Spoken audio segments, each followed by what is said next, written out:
New tonight, an Oak Ridge man already on death row now has 45 more years tacked onto his sentence. Sean Finnegan faced sentencing this morning on convictions for a slew of charges for the kidnapping, rape, and murder of Jennifer Paxton. A jury sentenced that man to death this summer for a murder charge, but today a judge decided just how much time he'll face in addition on other charges in this case. 10 News reporter Ellis Rold covered the trial and the conviction of the killer last summer and is joining us now to explain the latest sentencing hearing. Ellis?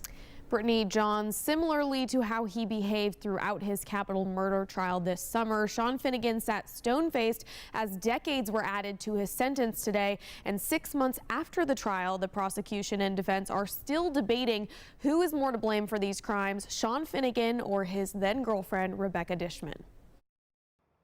An East Tennessee man is back inside the four walls of the Anderson County Courthouse after being sentenced to death here last summer. Sean Finnegan kidnapped Jennifer Paxton of Knoxville in December 2019, then raped and tortured her for several days before strangling her and putting her body in a freezer for 8 months. A jury sentenced him to death for the murder, but today, Senior Judge Don Ash sentenced him for the other charges. I think 45 years.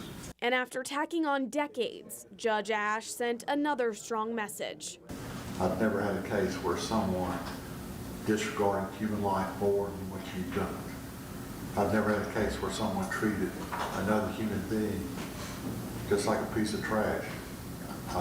Unbelievable.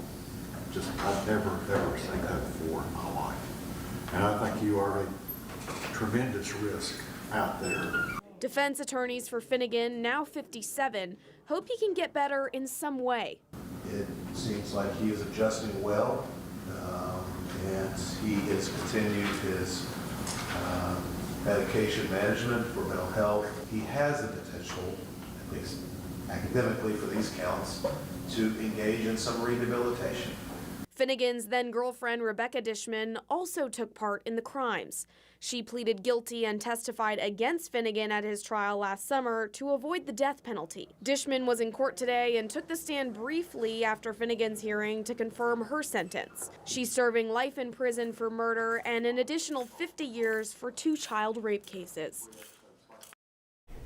Now, Finnegan also faces trial in that child rape case that will happen this summer. He's on death row at Riverbend Prison in Nashville. John, Brittany.